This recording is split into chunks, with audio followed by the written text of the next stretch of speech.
Ada satu pertanyaan yang sejauh ini menurut saya cukup mengganggu pikiran. Apakah mungkin Roy Suryo dan Pak Jokowi bakal berdamai dalam polemik ijazah palsu yang sampai saat ini masih belum menemukan titik terang?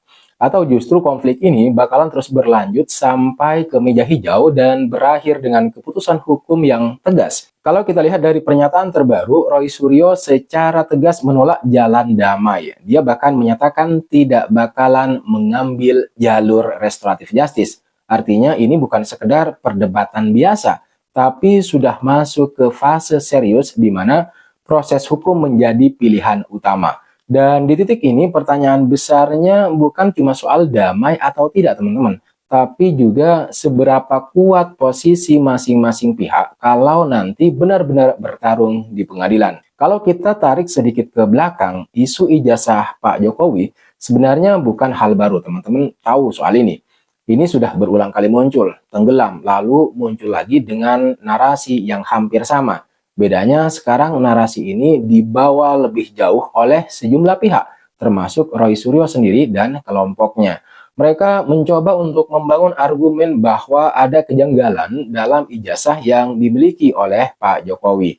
Tapi masalahnya sejauh ini argumen Roy Suryo dan kelompoknya lebih banyak berbasis pada asumsi, opini, dan interpretasi pribadi, bukan bukti konkret yang bisa diuji secara hukum gitu. Di dunia hukum ini jadi masalah besar karena hukum tidak bekerja berdasarkan perasaan atau dugaan, apalagi asumsi pribadi. Hukum bekerja berdasarkan bukti dan bukan sembarang bukti, tapi bukti yang sah, valid, dan bisa diverifikasi.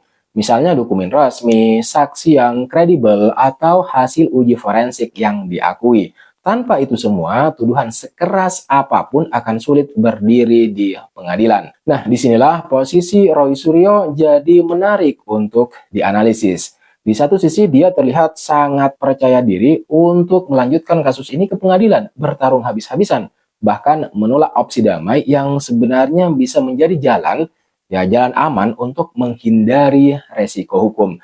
Tapi di sisi lain kita juga mulai mempertanyakan dasar keyakinan Roy Suryo ini apa? Karena kalau dilihat dari luar, belum ada bukti kuat yang benar-benar bisa menguatkan tuduhan mereka soal ijazah palsu. Kalau memang Roy Suryo tetap maju ke pengadilan dengan kondisi seperti ini, maka pertarungannya akan sangat berat. Kenapa? Karena dalam sistem hukum, teman-teman, pihak yang menuduh punya beban pembuktian. Artinya dia harus bisa membuktikan bahwa apa yang dia katakan itu benar. Bukan sebaliknya, bukan pihak yang dituduh yang harus membuktikan kalau dirinya tidak bersalah. Tapi penuduhlah yang harus membuktikan tuduhannya.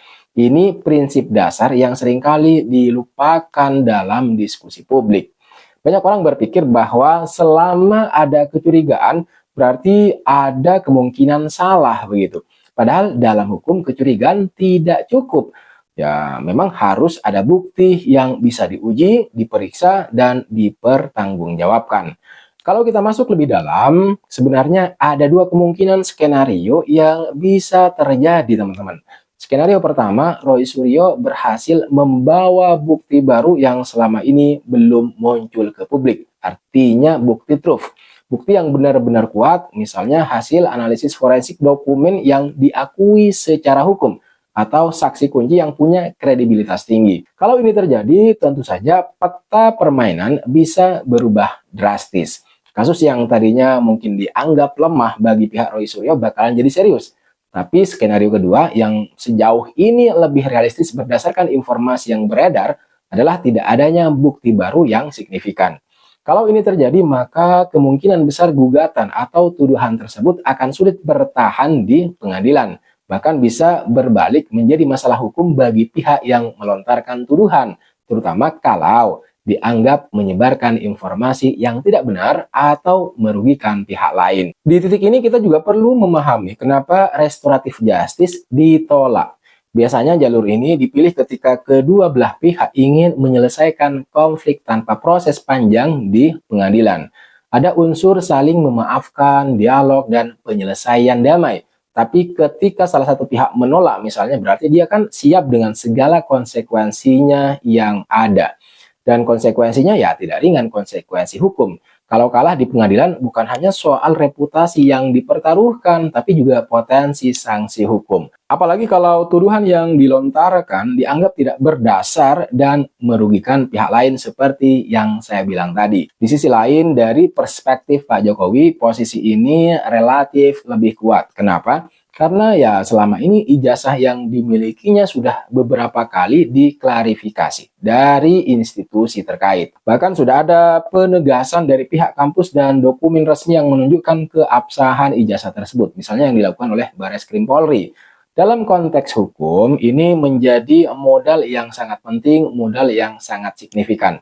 Artinya kalau kasus ini benar-benar nanti masuk ke pengadilan, maka pihak Pak Jokowi tinggal mempertahankan bukti yang sudah ada saat ini. Sementara pihak penuduh harus menghadirkan sesuatu yang jauh lebih kuat untuk bisa menggoyahkan bukti tersebut. Dan ini bukan perkara mudah. Menariknya, di tengah semua ini, opini publik juga memainkan peran yang sangat besar. Di era digital seperti sekarang, teman-teman, narasi bisa dengan mudah dibentuk melalui media sosial.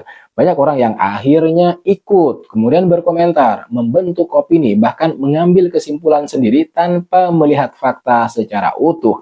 Ini yang kadang ya membuat situasi menjadi semakin lebih rumit. Karena antara opini publik dan fakta hukum seringkali tidak sejalan. Sesuatu yang terlihat meyakinkan di media sosial belum tentu kuat di pengadilan. Dan begitu juga sebaliknya, sesuatu yang dianggap sepele di ruang publik ya bisa sangat penting dalam proses hukum. Jadi kalau kita misalnya kembali lagi ke pertanyaan awal, apakah ada kemungkinan damai? Secara teori kemungkinan itu selalu ada. Dalam hukum, pintu damai hampir selalu terbuka sampai ada putusan akhir. Tapi sekali lagi secara praktek, melihat pernyataan tegas dari Roy Suryo baru-baru ini yang menolak jalan damai, kemungkinan itu menjadi sangat kecil. Artinya kita sedang melihat sebuah konflik yang kemungkinan besar bakalan berlanjut sampai ke tahap pembuktian di pengadilan. Tahap pembuktian akhir. Dan di titik itu semuanya bakalan ditentukan oleh fakta, bukan opini. Lalu apakah Roy Suryo punya peluang untuk menang? Itu pertanyaannya.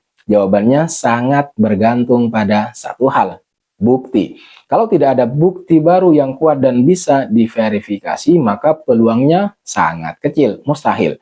Bahkan bisa dibilang hampir tidak ada, teman-teman.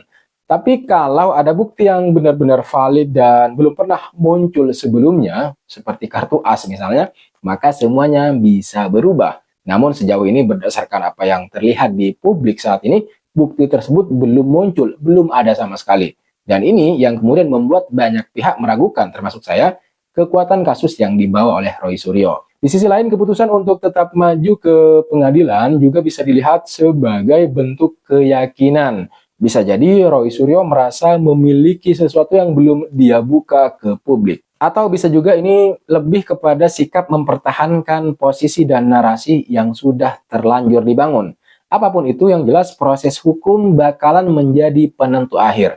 Dan di sana tidak ada ruang bagi asumsi. Semua harus dibuktikan dengan data dan fakta.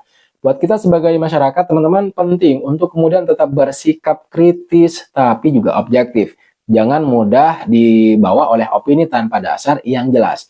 Dan yang paling penting adalah pahami bahwa hukum punya mekanisme sendiri yang berbeda dengan opini publik. Kasus seperti ini sebenarnya bukan cuma soal siapa yang benar dan siapa yang salah, tapi juga soal bagaimana kita sebagai masyarakat memahami proses hukum itu sendiri, menghargai fakta dan tidak mudah terjebak dalam narasi yang belum tentu benar. Jadi ke depan kita tinggal menunggu bagaimana perkembangannya. Apakah benar-benar akan berlanjut ke pengadilan?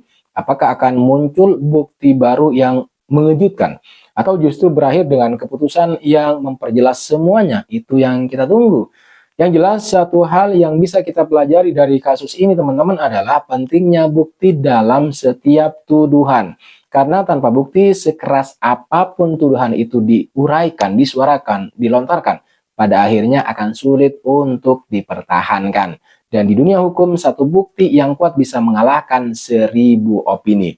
Jadi sekarang menurut kalian, apakah kasus ini bakalan berakhir damai atau justru menjadi salah satu kasus hukum yang panjang dan penuh drama. Oke teman-teman sekalian, saya kira itu yang bisa kita bahas di video kali ini. Jangan lupa untuk like, share, dan subscribe channel Lativisme agar tidak ketinggalan analisis-analisis atau kajian-kajian mengenai politik menarik lainnya di Indonesia.